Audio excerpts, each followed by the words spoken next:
오늘은 그 유명한 산상수훈 말씀 중에 한 부분입니다. 그런데 오늘 말씀은 산상수훈의 말씀뿐만이 아니라 이 산상수훈의 말씀 중에서 노른자위와 같다라고 하는 그런 말씀입니다. 그러므로 무엇이든지 남에게 대접을 받고자 하는 대로 너희도 남을 대접하라. 이것이 율법이요 선지자니라. 예수님께서 이 산상에서 주옥 같은 말씀을 가르쳐 주시면서 이 모든 말씀, 주님께서 하셨던 모든 말씀을 요약해서 하시는 말씀 중에 한 부분이 이 말씀입니다. 그래서 오늘 이 구절은 그러므로 라는 말씀으로 시작을 합니다. 지금까지 주님께서 주셨던 주옥 같은 그 모든 말씀을 하신 후에 그러므로 라고 말씀하셨죠. 세상의 빛과 소금이 되라. 음욕을 품는 것도 간음을 하는 죄다. 원수를 사랑해라. 오른뺨을 치거든 왼뺨을 돌려대라. 너희가 기도할 때에 다른 사람에게 보이는 것처럼 외식으로 기도하지 말아라. 다른 사람을 용서해라. 다른 사람을 비판하지 말아라. 좁은 문으로 들어가라.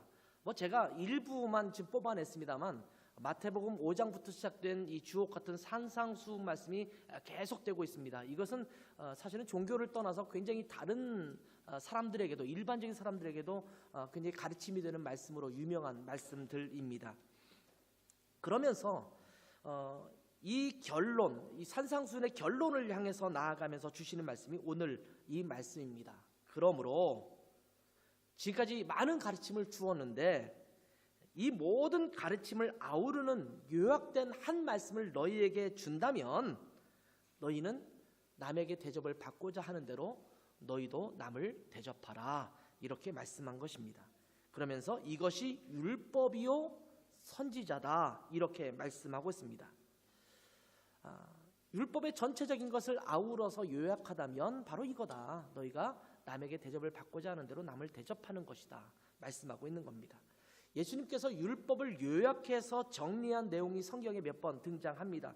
그 중에 하나가 내가 내 마음을 다하고 뜻과 정성을 다해서 하나님을 사랑하다. 또 내 이웃을 내 몸과 같이 사랑하라 라고 하셨던 말씀이 그 한 가지죠. 모든 율법을 하나님을 사랑하고 이웃을 사랑하는 것으로 요약하셨습니다. 또 하나가 바로 오늘 읽은 본문 말씀인 남에게 대접을 받고자 하는 대로 남을 대접하라 라고 하는 말씀입니다. 결국은 하나님을 사랑하고 다른 사람을 사랑하는 것이 모든 율법의 기본 기초 정신이라는 것이고, 남에게 대접을 받고자 하는 대로 남을 대접하는 것이 율법의 기본 정신이라고 말씀하고 있는 것입니다. 아주 간단하게 모든 복잡한 율법을 이렇게 요약해서 말씀하는 겁니다. 기초적인 원리가 뭐냐? 하나님을 사랑하는 것, 내 이웃을 사랑하는 거다. 그 기본 정신이 뭐냐? 남에게 대접을 받고자 하는 대로 너도 남을 대접하는 것, 이것이 기본적인 정신이다. 이렇게 말씀하고 있는 것입니다. 그래서 오늘 이 말씀을 보통 황금률이라는 이름으로 부르게 됩니다. 골든 룰이라고 말하죠. 골든의 레겔이라는 표현으로 쓰게 됩니다. 물론 이렇게 황금률이라고 부르게 된 것은 3세기 때의 로마 제국의 24대 황제였던 세베루스 알렉산더 황제가 이 성경 구절을 거실 벽에 금으로 써서 붙여 놓았던 데서부터 시작된 것이 황금률입니다. 처음부터 이것을 황금률이라는 제목을 붙인 건 아니고 황제가 이것을 금으로 써붙여 놨으니까 금으로 써붙여 놓은 굉장히 중요한 율법과 같은 것이다. 이렇게 해서 황금률이라고 부르기 시작했죠. 그렇지만 지금은 이 말씀이 모든 종교를 막론하고 모든 도덕의 기본 정신이라는 의미로 그렇게 부르기도 합니다. 예수님은 산상수훈을 통해서 믿음을 가지고 더불어 살아가는 공동체에서 서로 어떤 태도로 다른 사람을 대해야 될 것인지에 대해서 계속해서 말씀하셨었습니다. 그래서 언제 시간이 되면 산상수훈의 말씀만 우리가 너무 쉬운 말씀처럼 느껴지잖아요. 너무 잘 알고 있는 말씀이지만 그 깊은 뜻이 무엇인가, 이스라엘 공동체에게 주시는 어떤 의미가 있는가를 살펴볼 수 있는 시간이 있었으면 좋겠습니다만, 아무튼 이 교회 공동체 안에서 어떠한 태도로 서로가 서로를 대하기를 원하시는지에 대한 예수님의 기준을 제시한 그 말씀이 바로 산상수훈의 말씀입니다. 그런 의미에서 산상수훈은 단순히 도덕적인 가르침을 넘어서서 교회 공동체가 온전히 세워져야 하는 데 있어서 매우 중요하게 가져야 될 태도 중에 하나인 것을 우리는 기억해야 합니다. 그러면서 결론적으로 남에게 대접을 받고자 하는 대로 남을 대접하는 것이 한 공동체를 세우는데, 건강하고 견고하게 세워나가는 데 있어서 매우 중요하고 기초적인 정신이다라는 것을 예수님께서 가르쳐 주시고 있는 것입니다.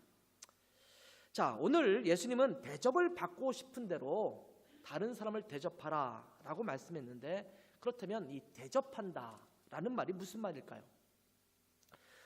뭐 쉽게 생각할 수 있을지 모르겠습니다만, 한국어 성경에는 이 대접이라는 단어가 성경에 나오지만 독일어 성경에서는 이 대접한다는 표현이 사실은 애매한 표현으로 나와 있는 것을 보게 됩니다.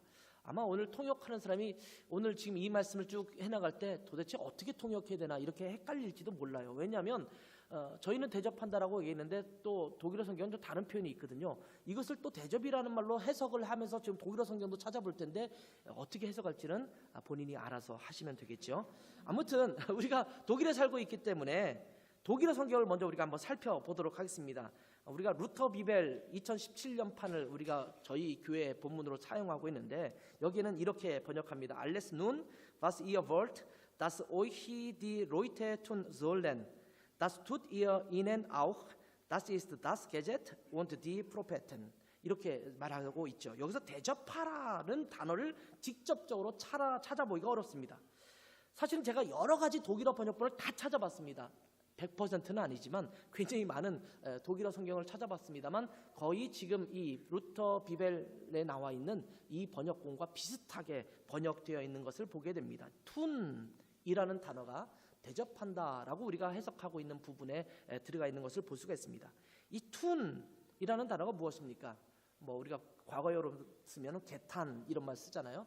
근데 무엇인가 한다라는 의미를 갖고 있는 것이 툰이에요. 영어의 do와 비슷한 단어가 툰이라는 것입니다. machen이라는 단어과 비슷한 의미를 갖고 있는 그런 단어입니다. 누군가 내게 그렇게 하기를 원하는 것처럼 너도 그 사람에게 그렇게 해줘라. 이것이 이제 독일어 성경에서의 번역본이라고 볼 수 있습니다. 근데 제가 독일어 성경을 쭉 찾다 보니까 그 중에 하나 구테 나클리스트 비벨이라는 성경이 있어요. 영어 성경 중에서 조금 쉬운 번역으로 되는 것이 굿뉴스 바이블이라는 성경이 있는데, 그것과 유사한 성경이 구테 나클리스트 비벨이라는 성경입니다. 저도 독일에 제일 먼저 와서 독일어 성경을 구입했을 때 제일 먼저 구입했던 것은 이 성경이었습니다.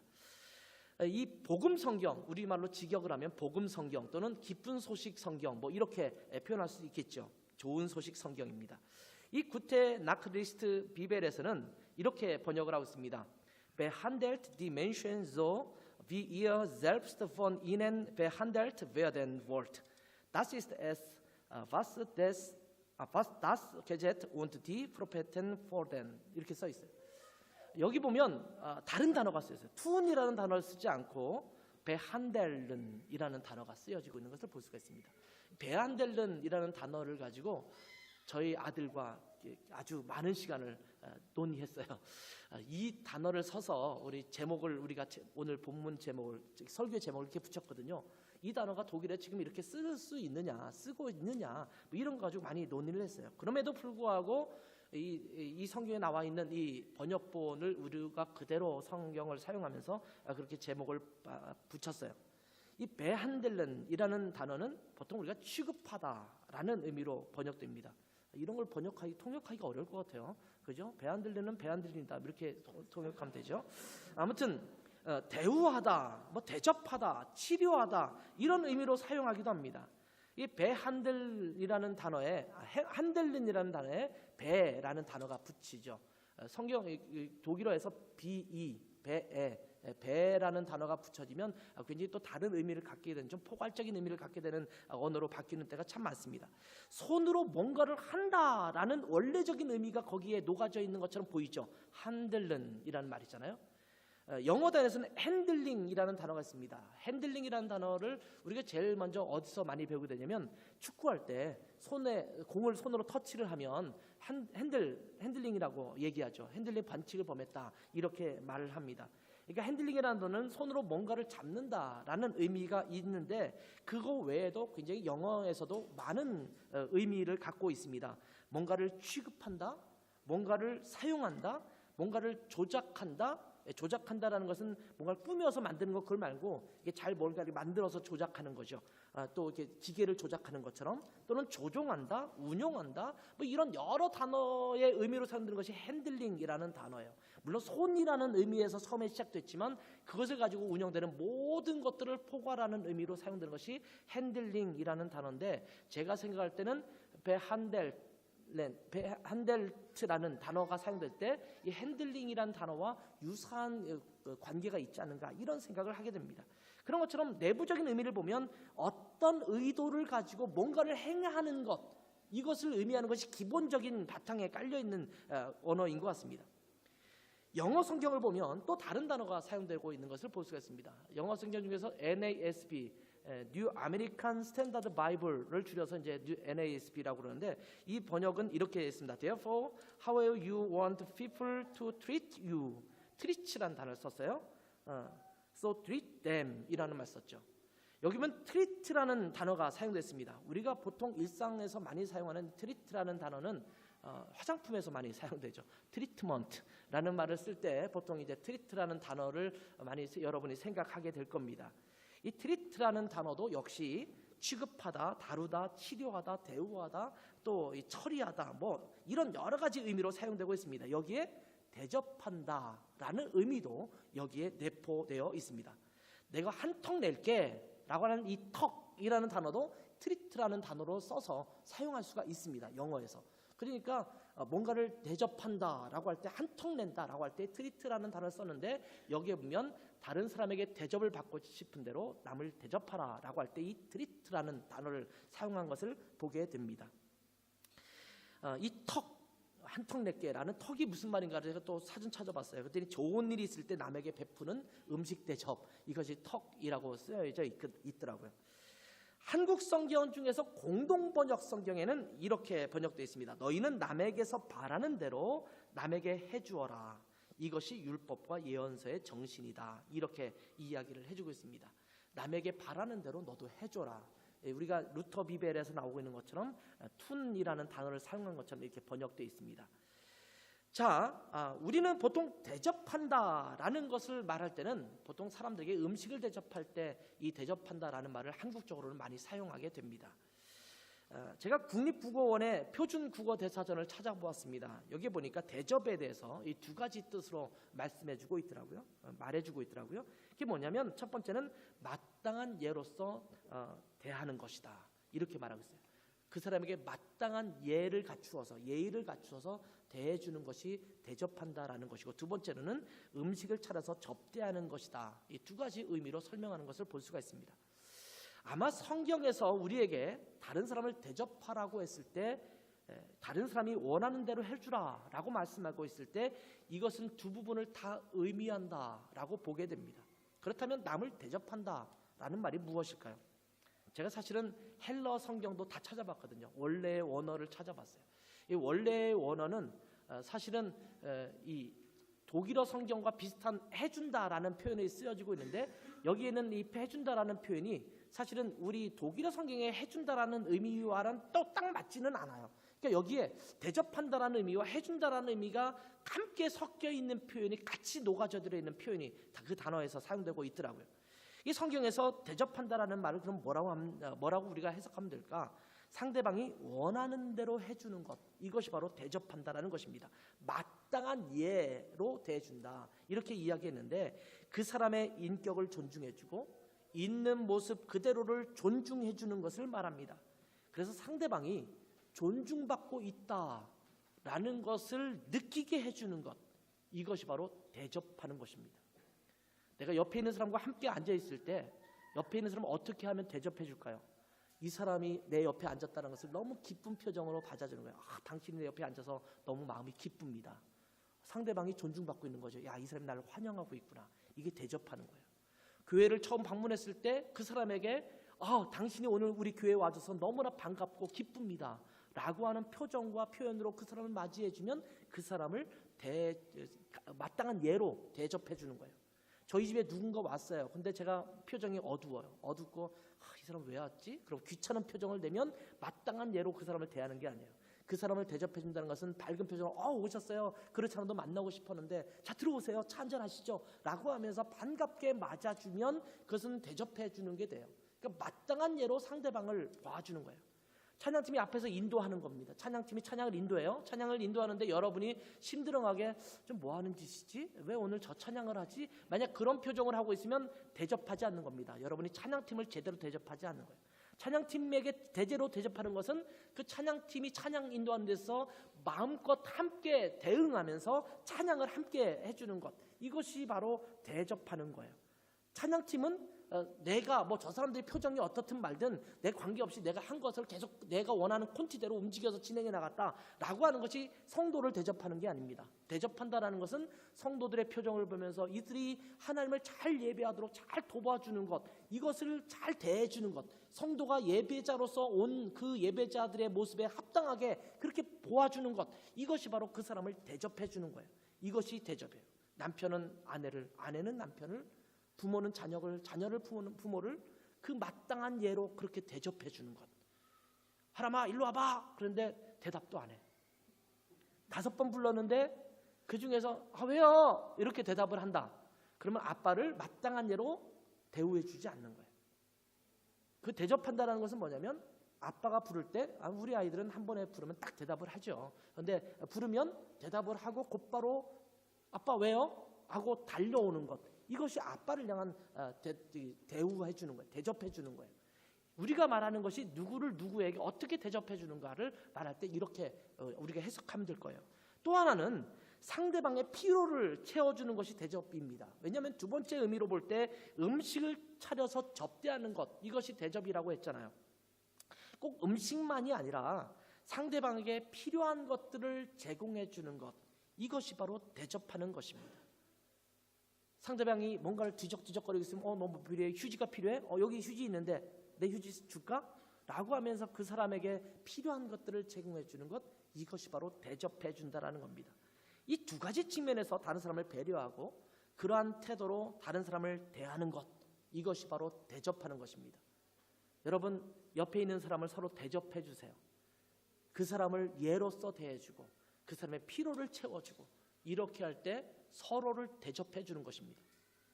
그런데 우리 주님께서는 다른 사람을 대접하되 어떤 태도로 하시라고 하시냐면 내가 남에게 대접을 받고자 하는 대로 남을 대접하라, 이렇게 말씀하고 있습니다.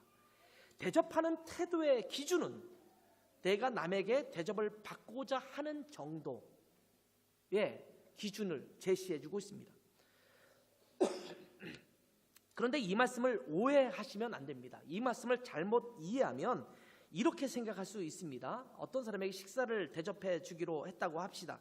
자, 내가 대접을 받고 싶은 대로 상대방을 대접해 주라고 했지, 이렇게 생각을 하면서 그럼 내가 오늘 스파게티 너무 먹고 싶고 스파게티 난 좋아하니까 저 사람에게 내가 스파게티를 대접해 줘야지 라고 하면서 그 사람에게 스파게티를 대접해 주는 것은 제대로 된 대접이 아닙니다. 내가 대접받고 싶은 대로라고 했을 때 그 내용물을 이야기하는 것이 아닙니다. 태도에 대한 이야기입니다. 예를 들어서 상대방이, 예를 들면 내가 국수를 별로 좋아하지 않아요. 그런데 상대방이 내게 칼국수를 사준다, 대접해준다 그러면서 칼국수를 사주기 위해서 칼국수집으로 데려간다 라고 한다면 대접을 받고도 썩 좋아하지 않을 것입니다. 오해하지 마세요. 저는 국수류를 엄청나게 좋아합니다. 그래서 제가 신방 가면 다 국수를 많이 하시는데 저는 국수를 주면 그 무엇을 주더라도 사실은 굉장히 즐겨서 잘 먹어요. 그래서 국수를 주면 좋아요. 지금 예를 드는 거예요. 어떤 사람이 국수를 싫어하는데 쟤는 국수 좋아하거든요. 그러니까 성수가 왔는데, 우리 집에 왔는데 제가 스파게티를 해줬어요. 맛있는 스파게티를 제가 직접 만들어서, 저는 국수를 너무 좋아하니까 해줬어요. 근데 먹으면서 하는 얘기가 나는 원래 국수 안 싫어하는데, 근데 제가 그날은 토마토 소스를 베이스로 해서 해물을 넣고 막 해줬거든요. 특별히 토마토 소스 진짜 싫어하는데 그러면 제가 이 성수를 대접을 잘 못 해준 거예요. 왜냐하면 제가 원하는 방식대로 해준 거거든요. 물론 성수가 빈말이겠지만 갑자기 이 토마토 소스의 스파게티가 맛있어졌다, 좋아졌다, 뭐 이렇게 말을 바꾸긴 했습니다만, 아무튼 상대방이 좋아하는 것을 해주는 것, 이것이 바로 대접이라는 거죠. 내가 원하는 것이 아니라 상대방에게 있는 거예요. 그러니까 여기에 말씀의 초점은 나에게 있지 않습니다. 남에게 있습니다. 이 말씀의 초점은 대접에 있지 그 내용에 있지 않습니다. 아무리 진수성찬을 다 차려놓았어도 내가 별로 좋아하지 않는 요리로만 차려놓았다면 그것은 내게는 빈약한 밥상에 불과합니다. 먹을 게 없거든요. 아무리 정성껏 준비했어도 저는 먹고 싶지 않은 것이 있을 수 있거든요. 그건 빈약한 밥상이죠. 먹을 수 있는 게 없으니까. 아무리 간단한 거지만 제가 좋아하는 것을 차려줬다면 그것은 저에게는 진수성찬이 될 것입니다. 대접의 초점은 나에게 있는 것이 아니라 상대방에게 있습니다. 이솝 우화를 보면 여우와 두루미라는 이야기가 나옵니다. 여우와 두루미라고 우리나라 말로는 번역을 했지만 사실은 여우와 황새라고 직역을 하면 그렇게 되겠죠. 어느 날 여우가 두루미를 집으로 초대해서 식사 대접을 하기로 결심합니다. 그런데 약간 놀리고 싶었어요. 두루미를 놀리고 싶어서 수프를 준비했습니다. 수프를 줬는데 넓은 접시에다가 수프를 얇게 깔아서 이렇게 해서 줬어요. 여우는 혀로 핥아서 열심히 맛있게 잘 먹었어요. 근데 이 두루미는 먹으려고 하는데 이 긴 부리로 톡톡톡 찍는데 도무지 먹을 수가 없는 거예요. 너무 짜증났어요. 집으로 돌아와서 두루미가 여우를 초대를 다시 합니다. 여우야, 네가 지난번에 너무 좋은 대접을 해줘서 너무 감사해서 우리 집으로 초대할게. 다시 초대했죠. 초대해서 이번에는 긴 병에다가 고기를 집어넣어서 그 고기를 대접했습니다.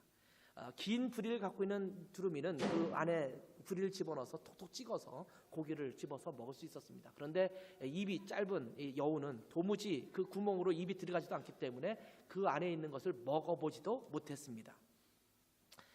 이 우화는 다른 사람에게 상처를 준 자는 똑같이 나도 상처를 받을 수 있다, 이런 교훈을 남기고 있습니다. 그런데 또 다른 것이 있다면 내가 좋다고 남이 다 좋은 것은 아니다, 이런 의미도 우리에게 보여주고 있어요. 나에게는 이것이 아주 근사한 식탁이지만 상대방에게는 별로 근사하지 못한 식탁일 수도 있다라는 것입니다. 만약 여우가 일부러 상대방을 놀려주려고 한 것이 아니라고 한다면, 그렇게 가정을 한다면 서로를 전혀 배려하지 않고 자기 자신만을 생각한 것입니다. 내가 대접을 받을 때에 내게는 이러한 것들을 고려해주고 배려해주면 좋겠다라고 하는 여겨지는 것들을, 이런 것들을 남에게 무언가를 베풀고 섬기려고 할 때 상대방이 무엇을 원하는가를 먼저 고려하고 배려하는 것이 필요하다라는 것입니다. 예를 들어서 몇 명이 여행을 함께 간다고 합시다. 여행을 함께 갈 때에는 서로 갈등이 생기는 경우를 종종 보게 됩니다. 저도 친구들과 함께 여행을 가기도 하고 몇 가정들과 함께 여행을 다니기도 하고, 이렇게 우리 가족뿐만 아니라 여러 가족들 또 다른 사람과 함께 어울려져서 여행을 다니기도 하잖아요. 예를 들면 우리 교회 같은 데서도 단기 선교처럼 몇 명이 함께 단기 특별한 목적을 위해서 여행을 같이 갔다 오기도 하게 됩니다. 그럴 때 보면요, 항상 이 텐션이 생기기도 해요. 긴장감이 생기고 그 안에 또 어떻게 보면 갈등도 생기기도 합니다.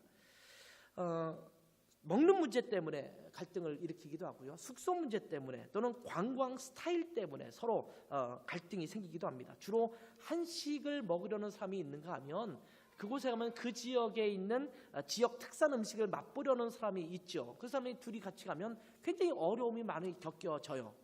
편안한 호텔에 묵으면서 식사는 밖에서 우아하게 하고 싶은 사람과, 아니면 아파트먼트 같은 호텔에서 묵으면서 주방이 되어 있는 숙소에 묵으면서 거기에서 점심 정도나 밖에서 먹고 아침 저녁은 그 안에서 좀 해결하고 싶어하는 사람이 함께 여행을 가면 정말 숙소를 정하는 것부터 시작해서 밥 먹는 문제까지 어려움이 있을 것입니다. 여기저기 많은 유적지를 돌아보고 싶어하는 사람이 있는가 하면 유적지는 좀 덜 보더라도 천천히 거리를 산책하면서 카페에 앉아서 커피를 마시면서 유유자적하게 그렇게 시간을 보내고 싶은 사람도 있습니다. 그러다 보면 이 두 사람이 함께 갔을 때 서로 배려하지 않고 서로 대접을 해주지 않는다면 이 여행은 정말 자기의 몸을 좀 쉬면서 즐기러 갔다가 굉장히 어려움만 겪다가 돌아오는 경우를 종종 보게 됩니다. 교회 안에서도 어떤 일을 하다가 각자의 성격과 스타일이 달라서 문제가 발생할 수도 있습니다. 교회에서 서로를 위해 섬긴다고 하면서도 자기의 방식만 고집하다 보면 오히려 그 섬김이 상대방이 원하는 것보다 엉뚱한 것을 제공해서 부담을 주기도 합니다. 서로를 대접한다면 상대방이 원하는 것이 무엇인지, 상대방이 진정으로 필요한 것이 무엇인지를 주의 깊게 살펴보는 것이 필요합니다. 여러분, 왜 교회 공동체 안에서 문제가 생길까요? 자기중심적으로 생각하고 행동하기 때문입니다. 상대방을 진정으로 고려하기보다는 자기 자신이 원하는 방식으로 해나가기 때문에 문제가 생겨나는 것입니다. 내가 다른 사람에게 이렇게 대접받고 싶다라고 여겨지는 것이 있다면 그 부분에서 내가 이렇게 배려받았으면 좋겠다라는 것을 고려해서 다른 사람을 대접한다면 아마 그 공동체는 아주 멋진 공동체가 될 줄 믿습니다. 이러한 대접은 서로가 함께 해줄 때 아름다운 공동체가 되는 겁니다. 한 사람만 일방적으로 대접을 해주고 한 사람은 일방적으로 대접을 받는다면 문제가 있는 겁니다. 여러분, 산상수훈의 말씀을 들어서 예를 든다면 오른뺨을 치면 왼뺨을 돌려대라 라는 말씀을 듣고 누구 한 사람은 일방적으로 오른뺨을 맞은 후에 왼뺨을 돌려대는데 상대방은 오히려 야, 너 오른뺨 맞았는데 왜 왼뺨 돌려대지 않아? 라고 하는 것을 강요한다면 그 두 사람의 관계 속에서 아름다운 공동체가 형성될 수 있을까요? 한 사람은 계속 왼뺨을 다시 돌려서 맞고 한 사람은 돌려대는 왼뺨을 계속 치면서 때려댄다면 왼뺨을 돌려대다가 어느 날 그런 마음이 들 거예요. 내가 계속 이걸 하고 있어야 되는가? 주님께서 왜 이 말씀을 해서 나를 이렇게 고난받게 하시는가? 아마 이런 마음만 들 것입니다. 여기서 말씀하고 있는 이 오른뺨을 치면 왼뺨을 돌려대라는 말씀을 비롯해서 여기에 산상수훈의 모든 말씀은 뭐냐면 남에게 대접을 받고 싶은 대로 너도 남을 대접하라라는 말씀의 전부분이에요. 앞부분이에요. 그러니까 모두가 그렇게 해야 된다는 소리예요. 상대방이 오른뺨을 돌려대고 오른뺨 맞은 다음에 왼뺨을 돌려대면 그것을 가지고 내가 미안하다고 얘기할 수 있어야 되고 나도 다시 내 뺨을 돌려댈 수 있는 태도를 갖고 있어야 되고 서로가 그런 태도를 갖고 있어야 된다는 것입니다. 그렇다면 건강한 공동체가 될 수 있는데 그렇지 않다면 문제가 있는 겁니다. 서로가 그러한 마음을 가져야 합니다. 그래서 어느 한쪽만 일방적이어서는 안 되고 서로가 대접해 주어야 합니다. 교회는 누구 한 사람만 일방적으로 대접해 주는 교회가 돼서는 안 됩니다. 찬양팀은 열심히 준비해서 찬양을 준비했어요. 곡을 선정하고 했는데 여러분은 와서 늘 찬양 준비한 것들을 가만히 앉아서 즐기는 듯이 있으면 안 되는 거예요. 성가대가 또 앙상블이 열심히 연주를 준비해서 연주를 하죠. 찬양을 드립니다. 그럼 여러분은 그것을 일방적으로 앉아서 듣기만 해서 되는 것은 아니에요. 이제 부활절 칸타타를 하죠. 아마 앙상블과 성가대가 함께 연주를 준비할 겁니다. 여러분은 그날 이제 4월 21일 주일날 오전 11시에 저희가 음악 예배를 드리죠.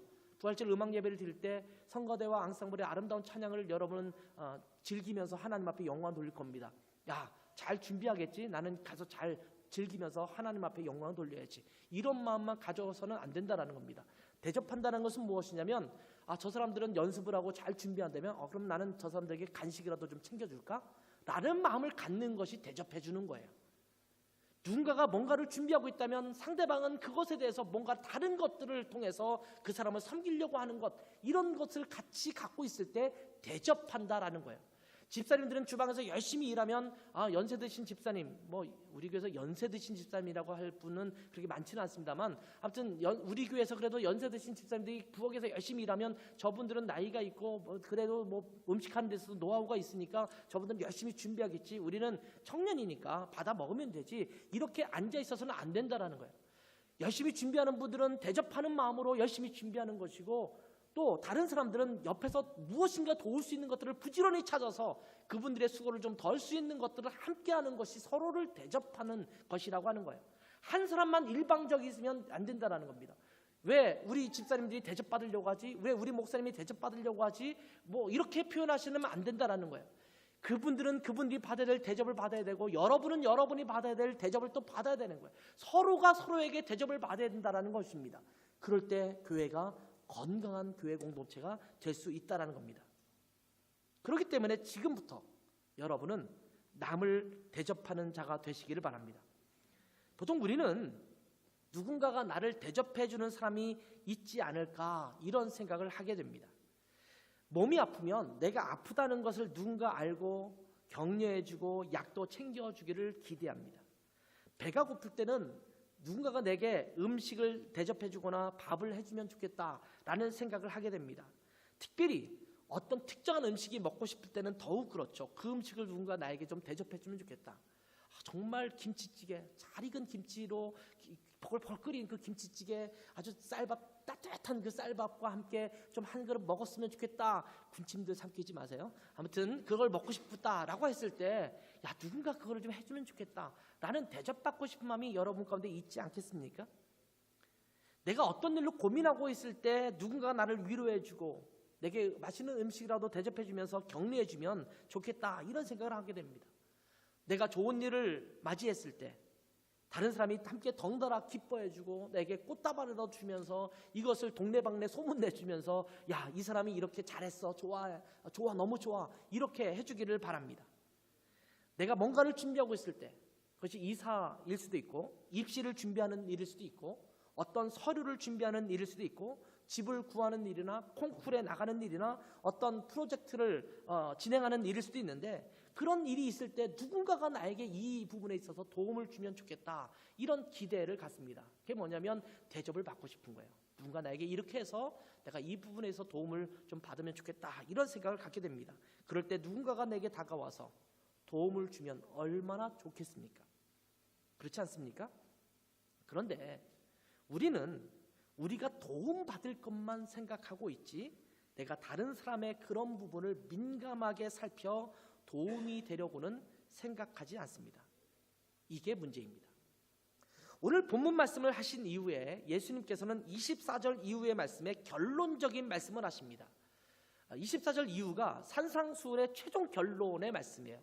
그 결론을 하기 전에 남에게 대접을 받고 싶은 대로 너희도 남을 대접하라 라고 하는 그 모든 것을 요약하는 말씀을 하시고 결론을 내신 거예요.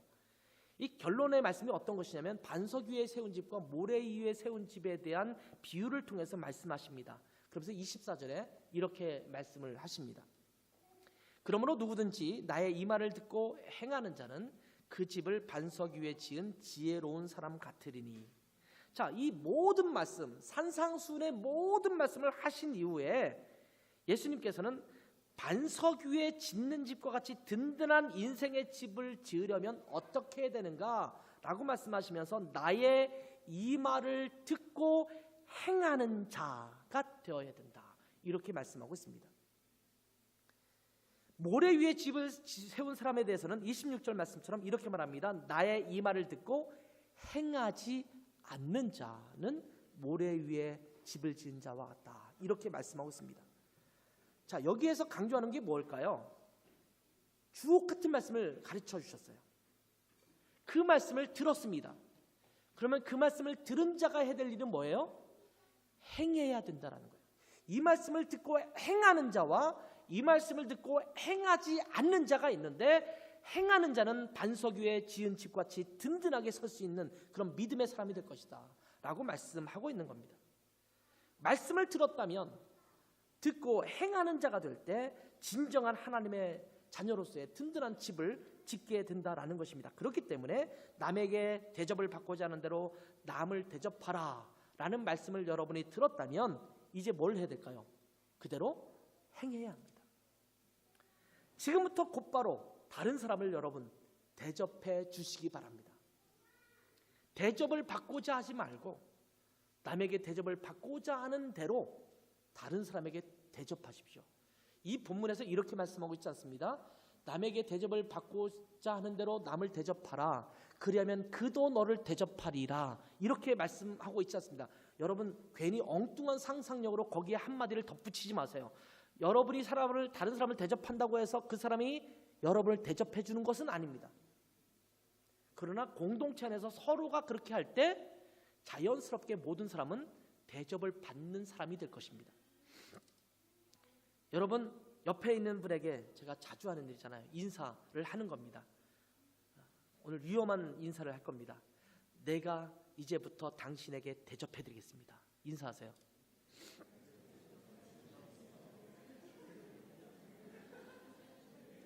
뒷사람에게도 인사, 뒷사람에게도 내가 이제부터 당신에게 대접해드리겠습니다. 예. 그때는 태어민을 잡아야 돼요. 약속을. 자, 대접한다라는 것이 무엇이라고 했습니까? 첫 번째로는 상대방에게 예를 갖추어서 대한다고 그랬잖아요. 예의를 갖추어서 대하는 것. 상대방을 존중하는 것. 형은 형으로, 언니는 언니로, 동생은 사랑스러운 동생으로 존중해 주는 겁니다. 부모님은 부모님으로, 자녀들에 대해서는 사랑스러운 자녀로 존중하는 것입니다. 우리지기들과 부리지기들을 우리 원들은 우리 모임의 지도자로서 존중하고 우리 지기는 우리 원들을 사랑으로 그들을 존중하는 것입니다. 집사님들을 집사님으로 존중하고 성도들을 사랑으로 존중해 주는 겁니다. 이것이 바로 대접하는 겁니다. 우리 교회 성가대원들을 성가대원으로 기뻐하며 즐거워하며 또 함께 축하해주고 너무 좋았다라고 이야기해주고 앙상블이 연주할 때 오늘은 브라스까지 많이 같이 있으니까 너무 오늘 좋은 것 같아요. 이렇게 굉장히 멋진 연주를 오늘 했어요. 스트링은 조금 오늘 부족하긴 했지만 인원수가 부족하긴 했지만 그래도 너무 좋은 연주였어요. 이렇게 서로 격려하고 함께 칭찬해주고 함께 할 수 있는 거예요. 존중해주는 거예요. 그리고 두 번째는 실제적인 필요를 고려해서 상대방을 배려하고 대접해주는 것도 해야 합니다. 첫 번째 거에만 맞아 대접해주는 거는 꼭 대접을 해주는 것만은 아니구나. 그러니까 적당한 예로 제가 갖춰주면 되지. 그거 존중만 하지 마세요. 말로만 존중하는 것처럼 나쁜 것도 없어요. 말과 함께 행함으로 하셔야 돼요. 그렇다면 그 사람에게 필요한 것들을 대접해주는 것도 필요합니다. 우아한 태도로만 하지 말고 대접해주시기 바랍니다. 언제나 대접만 받으려고 하는 사람들이 있잖아요. 그러지 말고 먼저 대접해주시기를 바랍니다. 저희 교회는 유학생들이 많고 가정을 갖고 있는 집은 별로 없는 교회 있죠. 서독 지역으로 가면은 한인교회에 유학생도 있지만 유학생보다는 가정을 갖고 있는 오래전부터 살고 있는 가정이 많은 그런 교회들도 있습니다. 그런데 있다 보면 제가 서독 쪽에 있는 교회들의 이야기를 듣는 거예요. 들으면 뭐라고 이야기하냐면 청년들이 교회에서 도통 일을 안 하려고 한대요. 거기서는 교회에서 무슨 주방에 들어가서 청년들이 밥하는 거는 무슨 그런 일이 있지? 이렇게 의아하게 생각한다고 그러죠. 그래서 저희가 서독 쪽에 있다가 이쪽으로 이사 와서 여기 학교가 되거나 해서 우리 교회로 온 사람들은 처음에 굉장히 충격을 받습니다. 왜냐하면 학생들이 다 부엌에 가서 일을 해야 돼요. 우리별로 해서 우리가 학생인데 왜 이런 거 해야지? 그러면 궁시렁궁시렁 이렇게 하면서 처음에 하다가 적응돼서 여기는 그런가 보다 그러고 하시게 됐죠. 저는 우리 교회가 참 좋은 교회, 건강한 교회라고 생각합니다. 가정이 있는 그 집사님들이 있는 그런 곳에서는 언제나 가정을 갖고 있는 분들에게 대접받고 싶어하는 그런 요소들이 없잖아 있습니다. 우리 모임을 어디서 할까요? 여러분, 우리 모임은요 집집마다 돌아가면서 하는 것이 원칙입니다. 그런데 우리 집은 좁으니까 그렇게 따지면요 항상 가장 넓은 집, 가장 음식하기에 좋은 환경이 제공되는 집, 이 집에 가서만 해야 되죠. 그러면 그 집은 계속 우리 모임을 하면서 때로는 처음에는 괜찮지만 나중에 지칠 수 있거든요. 그럼 돌아가면서 하는 거예요. 그러니까 방 조그만 한편에서도 앉아가지고 거기서 같이 라면, 컵라면이라도 먹으면서 함께 할 수 있거든요. 옛날에 이규준 형제가 살던 기숙사 있죠. 굉장히 좁은 기숙사가 있어요. 그 기숙사에서도 카스타트에서 저쪽 다리 건너가서 있는 그 기숙사잖아요. 정말 좁아요. 저희는 거기 가서도 했어요.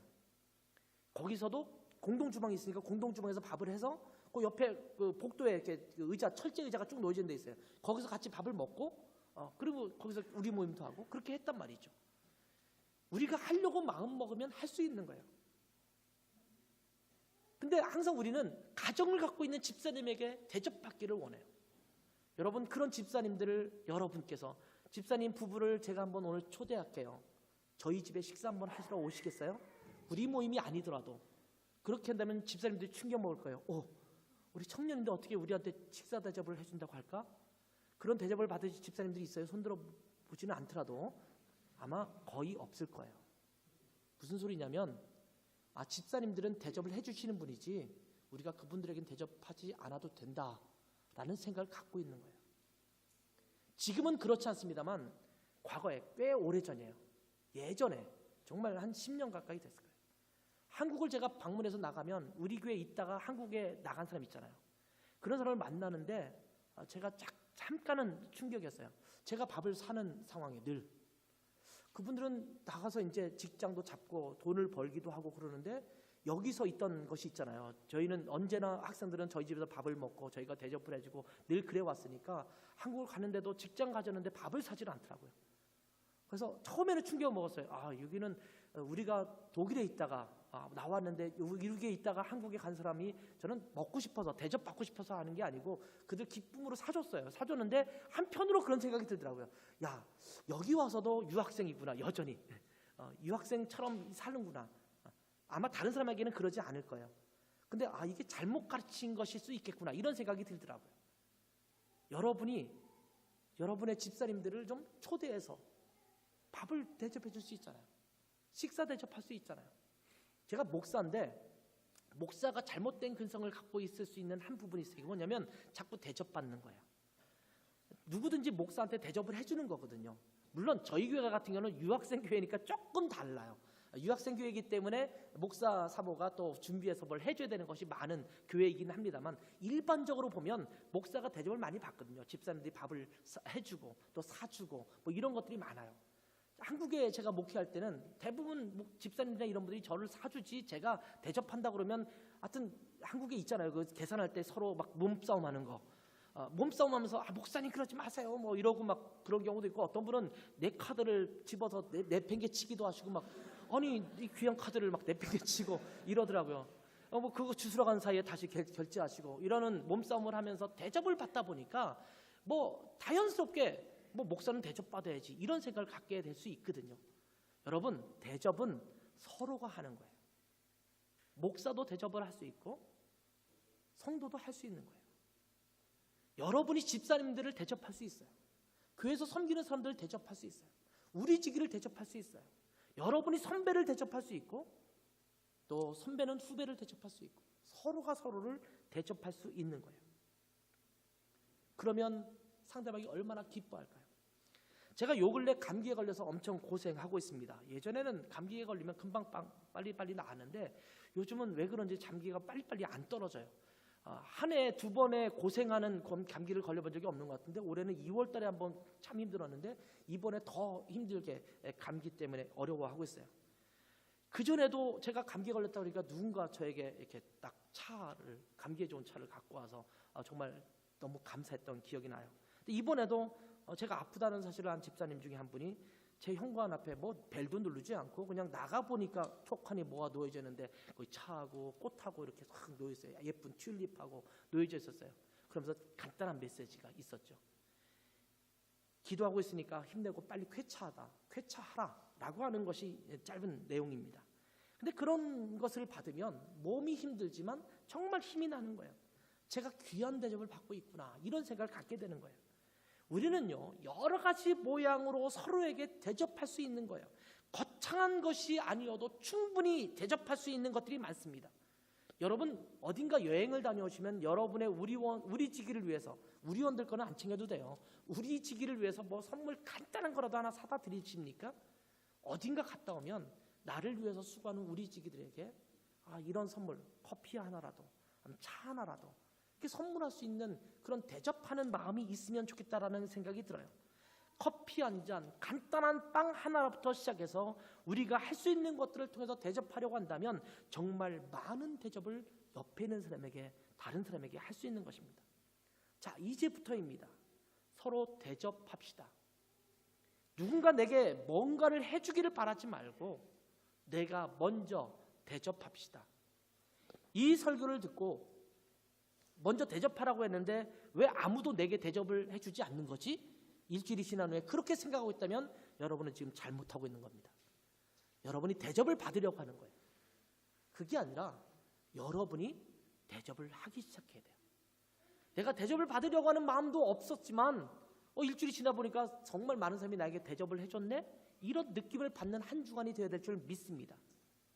내가 먼저 대접을 해줘야 됩니다. 우리 모두가 그렇게 해주어야 합니다. 그러면 우리 교회 공동체는 모두가 대접받는 이들로 가득할 것입니다. 서로 대접해주기 때문에 우리가 가진 것으로 최선을 다해서 대접합시다. 지금부터 기도하겠습니다. 하나님 아버지, 남에게 대접을 받고자 하는 대로 남을 대접하라 라고 말씀하셨던 산상수훈의 이 주옥 같은 말씀의 요약본을 저희가 함께 들었습니다. 하나님, 오리를 가자면 십리를 가지고 오른뺨을 치면 왼뺨을 돌려대고 왼손이 하는 일을 오른손이 모르게 하고 이런 모든 것들의 그 기본적인 태도가 남을 대접하는 것에 있음을 저희가 기억하게 하시고, 하나님 교회 공동체에서 함께 신앙생활하고 함께 지낼 때에 다른 사람의 필요를 생각하고 다른 사람을 배려하고 다른 사람을 마땅한 예로 대우해주고 또 다른 사람에게 우리가 필요한 것들을 공급하시고 제공해주는 그러한 삶으로 저희가 남을 대접하는 삶이 될 수 있도록 축복하여 주시옵소서. 주님의 제자이기 때문에, 그리스도의 몸이기 때문에 마땅히 그렇게 해야 된다는 사실을 저희가 기억하게 하시고, 이제부터 우리가 서로 대접해주는 그러한 공동체가 되게 하옵소서. 예수님의 이름으로 기도했습니다. 아멘.